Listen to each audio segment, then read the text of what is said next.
ᱪᱮᱫ ᱯᱟᱲᱦᱟᱣ ᱢᱮ चिठी रे नौका ऑल मेना आकादा आकाशवाणी कोलकाता रेना गीतांजलि उच्छन तालमा खन तेहिन गेल पेड़ा हिस्रे उच्छन आकान रेणुका सरेन सा कुकुली रपड़ आखड़ा आजम काते आदि रस्क आर गौरवी तैको आकादा आखड़ा रेना ओना रपड़ थुकी दो आदि सितांग थक रेना होय आकाना मेनते मने होय आकाना ओका दो सांतारी आखड़ा रेना मन सकाम रे आर्मी जुटिक गे बाबू सीताराम बास्किया जुदे ढंगते कुकली एतहब और गाखुरान अणहे कारिगल रेणुका सरेना साफा रिलोमाला सिबिल सरम आड़ांगते अणहे साथे राहा मेसा काते सेरेन जुटी आरती दो जहां लेकान कोगे आतेन साना कोआ बाने हर सांतारी आखड़ा सापड़ावतेन को बाखड़ा आदि सांगे सारहाव तहेना ने हर हो आदि दिन खना नि साना दो मेना गिया जहां को अणहे पारुखिया को उनको हो आकाशवाणी रेना सांतारी आखड़ा रे दाव को ᱧᱟᱢᱟ उनको दाव ᱧᱟᱢ तालाते अणहे कारिगल को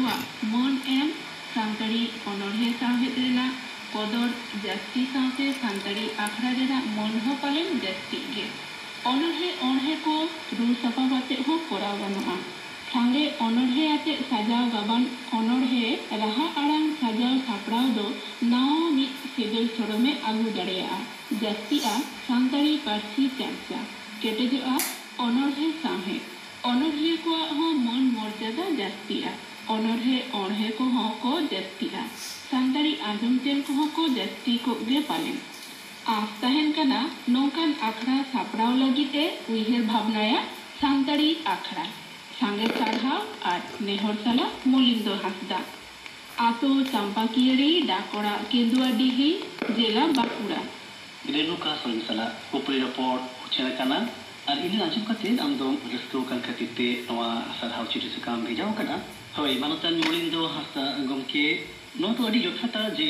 सांतारी अणहे को पुथी पथान दो अलका सुमुंग दो बांगा इने को आरहु जस्ती हर कोठे निरेना सिबिल सरम और तेतेत कथा सेटेर का लगिद दो अणहे जहाय को अणहेया उनका दो आटी दामान एनेम मिना तको किया नवा दो सिथिति गबा तबे होय आम जहां नेहर कदा जे